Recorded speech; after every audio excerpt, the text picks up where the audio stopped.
বিসমিল্লাহির রহমানির রহিম। মহান আল্লাহ পবিত্র কোরআনে ইরশাদ করেন, কাজেই তোমাদের মধ্যে যে লোক এ মাসটি পাবে সে যেন এ মাসের রোজা রাখে। সূরাতুল বাকারা আয়াত 185। রমজান মাস ইসলামের 5টি মূল স্তম্ভের মধ্যে একটি অত্যন্ত গুরুত্বপূর্ণ মাস।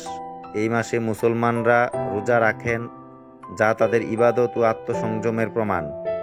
রমজানের ফজিলত বা গুরুত্ব অনেক, তার মধ্যে কিছু উল্লেখযোগ্য দিক হল পবিত্র কোরআন নাজিল।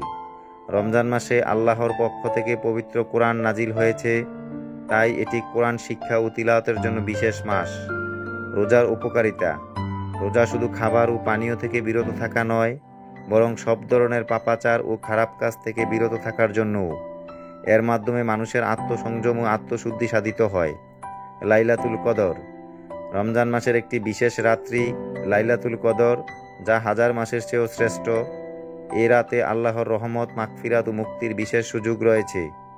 মুসলমানদের জন্য বকশিশ ও মাফ: রমজান মাসে আল্লাহ তার বান্দাদের জন্য বিশেষভাবে মাফ করার সুযোগ প্রদান করেন এবং যারা সৎভাবে রোজা পালন করে তাদের দোয়া কবুল হয়।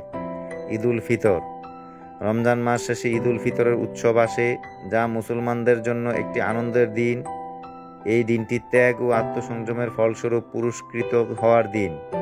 রমজানের রোজা কেবল শরীরের জন্যই নয়, বরং আত্মার জন্য একটি প্রশিক্ষণ, যা মানুষের নৈতিক উন্নতি ও আল্লাহর প্রতি ভক্তি বৃদ্ধি করতে সহায়ক।